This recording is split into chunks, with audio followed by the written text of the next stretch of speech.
ഇന്ന് നമ്മുടെ വിജയൻ്റെ സിനിമ ഇറങ്ങിയിട്ടുണ്ടല്ലോ, അപ്പോൾ അത് കാണാനായിട്ട് പോയതാണ് കേട്ടോ. അപ്പോൾ മാളിലേക്ക് പോകുന്ന കാര്യങ്ങളാണ് കേട്ടോ അവിടെ കാണുന്നത്. മാളിലേക്ക് എത്തിയപ്പോണ്ടത് പിള്ളേർക്കുള്ള എല്ലാം അവിടെ ഉണ്ട്. പക്ഷെ നമ്മുടെ അത്ര ത്രില്ല അവർക്കില്ല കേട്ടോ. അവർക്ക് ഈ കാർട്ടൂൺ അറിയില്ലല്ലോ. നമ്മുടെ പണ്ടത്തൊക്കെ ജംഗിൾ ബുക്ക്, മൗഗ്ലി ഇതൊക്കെ ഭയങ്കര സംഭവമായിരുന്നല്ലോ. അപ്പോൾ ഇതൊക്കെ കാണിച്ചു കൊടുത്ത് മോൾക്ക് പറഞ്ഞു കൊടുക്കായിരുന്നു. മൗഗ്ലിയുടെ കാര്യങ്ങളൊക്കെ ഇതേ അവിടെ കാർട്ടൂൺ വെച്ചിട്ടുണ്ട്. അതുപോലെ തന്നെ നല്ല രസത്തിൽ ഗ്രീനറി ഒക്കെ സെറ്റ് ചെയ്തിട്ടുണ്ട്. അപ്പോൾ മോനൊക്കെ അതൊക്കെ നോക്കി നിൽക്കാൻ കേട്ടോ. അതേ അവിടെ തൊട്ടടിയിൽ തന്നെ വെജിറ്റബിൾസും ഫ്രൂട്ട്സും ഒക്കെ ഇട്ടിട്ടുണ്ട്.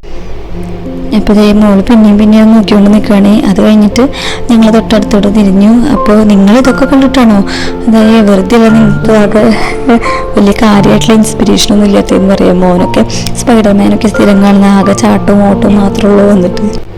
അപ്പം മോള് അതിൻ്റെ അടുത്ത് നിന്ന് ഫോട്ടോ എടുക്കുക, അങ്ങനെ ചെയ്യ് ഇങ്ങനെ ചെയ്യ് എന്നൊക്കെ പറയുന്നുണ്ട് കേട്ടോ.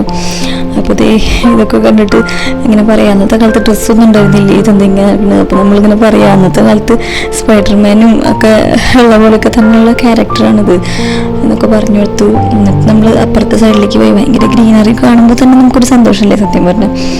മോൻ്റെ അപ്പുറത്തെ ഈ പുലിയും കൂടി ഉണ്ടാകുന്നേ എന്നൊക്കെ പറയുന്നുണ്ട്. അപ്പോൾ കുഞ്ഞുമോൾക്ക് കാണിച്ചെടുക്കട്ടെ. കുഞ്ഞുമോൾക്ക് പുലിനെയൊക്കെ മനസ്സിലായി, അപ്പോൾ ഇഷ്ടമായി എന്നൊക്കെ പറയാണ്. അപ്പോൾ അത് കഴിഞ്ഞിട്ട് ഞങ്ങൾ നടക്കാണ് കേട്ടോ. അപ്പോൾ ആ അറ്റത്തേക്ക് ചെന്നിട്ട് കാണിച്ചു തരാം. അപ്പുറത്തെ സൈഡിൽ നിന്ന് കാണുമ്പോൾ വേറൊരു വ്യൂ ആണ്, നല്ല രസമാണ് കാണാനായിട്ട്. എന്ന് വെച്ച് കഴിഞ്ഞാൽ ഫുൾ വ്യൂ ആകുമ്പോൾ കൂടുതൽ രസമാണ് കേട്ടോ. അപ്പോൾ അത് കഴിഞ്ഞിട്ട് ഞങ്ങൾ നേരെ മുകളിലേക്ക് പോയി.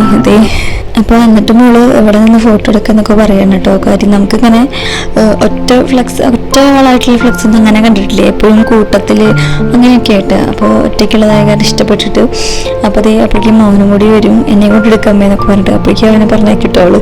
അപ്പോൾ നമ്മൾ ഓൺലൈനിൽ വഴി എടുത്തിട്ടുള്ള കാര്യം ഇപ്പോൾ ഇവിടെ അത് സെറ്റാക്കണം, അതിൻ്റെ കാര്യങ്ങൾ നമ്പറൊക്കെ അടിച്ചെടുത്തിട്ട് അപ്പോൾ അതിൻ്റെ കാര്യങ്ങളൊക്കെ ചേട്ടൻ ചെയ്തു. അതിനുശേഷം ഞങ്ങൾ മൂവിക്ക് കയറുകയാണ്. അവിടെ എത്തിയിട്ടും കുറച്ച് നേരം അവിടെ ഒരു 5 മിനിറ്റോളം ഇരിക്കേണ്ടി വന്നു.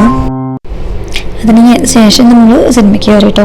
സിനിമ എന്ന് പറഞ്ഞാൽ ഒരു രക്ഷയില്ല കേട്ടോ. എന്താ പറയുക, എല്ലാം ഉണ്ട്. ഫാമിലി ഓഡിയൻസിനൊക്കെ ഭയങ്കര ഇഷ്ടപ്പെടും. അത്യാവശ്യം കോമഡി ഉണ്ട്, നല്ല ഇമോഷണലാണ്, നമുക്ക് സങ്കടം വരും, കരച്ചിലൊക്കെ ഉണ്ട്. പാട്ടിന് ഓവറായിട്ടൊരു ഇത് തോന്നിയില്ല എന്ന് വെച്ച് കഴിഞ്ഞാൽ കൊള്ളാം. പക്ഷെ എന്നാലും നമുക്കങ്ങനെ കയറി നിന്ന് ഡാൻസ് കളിക്കാൻ തോന്നുന്ന ടൈപ്പ് പാട്ടൊന്നും ഇല്ല. പക്ഷെ എല്ലാ വിജയ് ഫാൻസിനും നന്നായിട്ട് എൻജോയ് ചെയ്യാൻ പറ്റുന്ന ടൈപ്പ് സിനിമ തന്നെയാണ്. പിന്നെ എന്താ പറയുക, എല്ലാവരും പിന്നെ എല്ലാം പഴയ ആൾക്കാരായതുകൊണ്ട് തന്നെ നമുക്ക് കുറച്ചും കൂടി ഒന്ന് ഇമോഷണലി ടച്ച് ആവും നമ്മളെ പോലുള്ള ആൾക്കാർക്ക്. 90s കിഡ്സിനൊക്കെ കൂടുതൽ കാര്യം. സ്നേഹ, ലൈല എല്ലാ ടീംസും ഉണ്ട്. എന്താ പറയുക, നമ്മൾ പഴയ കാലത്തിലേക്ക് പോയ പോലെ തോന്നും. നമുക്ക് ഭയങ്കരമായിട്ട് ഒരു വല്ലാത്തൊരു ഇമോഷണൽ തോന്നും ഭയങ്കരമായിട്ട്. അപ്പോൾ നമ്മുടെ ഈ ഒരു സിനിമ കാണാത്തവരുണ്ടെങ്കിൽ കണ്ടു നോക്കുക. എത്രയും പെട്ടെന്ന് കണ്ടു കഴിഞ്ഞാൽ അത്രയും നല്ലൊരു ഫീൽ കിട്ടും. കാര്യം കുറേ ആൾക്കാർ കണ്ടതിന് ശേഷമാണെങ്കിൽ അവർ കുറേ റിവ്യൂ കാര്യങ്ങളൊക്കെ പറഞ്ഞിട്ടാകുമ്പോൾ കുറേ കഥയൊക്കെ കേട്ടാകുമ്പോൾ അത്ര ഫീൽ ചെയ്യില്ല. അതുകൊണ്ട് എത്രയും പെട്ടെന്ന് കാണുന്നത്. അപ്പോൾ കുഞ്ഞുമോള് പുറത്തന്നെ നന്നായി ഓടി കളിച്ചിട്ടുണ്ടായിരുന്നു. അതുകൊണ്ട് തന്നെ തളർന്ന് കുറച്ച് നേരം കാണുമ്പോഴേക്കും ഉറങ്ങി. ബാക്കി എല്ലാവരും കണ്ടിരുന്നു. കാര്യം നമുക്കങ്ങനെ എല്ലാ ടൈപ്പ് ആൾക്കാർക്കും ഇഷ്ടപ്പെടുന്നത്, കുട്ടികൾക്കായിക്കോട്ടെ മുതിർന്നവർക്കായിക്കോട്ടെ ഒരേപോലെ. അതുകൊണ്ട് തന്നെ എല്ലാവരും ഇരുന്നു. അപ്പോൾ കുട്ടികളെയും എല്ലാവരും കൊണ്ടുപോകട്ടോ. അത്രയും നല്ല മൂവിയാണ്. അപ്പോൾ അങ്ങനെ മൂവി കഴിഞ്ഞതിന് ശേഷം ഞങ്ങൾ പുറത്ത് പോയിട്ട് നമ്മൾ കുറച്ച് നേരമൊക്കെ അവിടെ ഇവിടെയൊക്കെ നടന്നു. അത് കഴിഞ്ഞിട്ട് നമ്മൾ തിരിച്ച് വീട്ടിൽ പോയി. അപ്പോൾ ഇന്നത്തെ വീഡിയോ ഇത്രയേ ഉള്ളൂ. എല്ലാവർക്കും ഇഷ്ടപ്പെട്ടു എന്ന് കരുതുന്നു. എല്ലാവരും ലൈക്ക് ചെയ്യുക, സപ്പോർട്ട് ചെയ്യുക, ഷെയർ ചെയ്യുക. Thank you.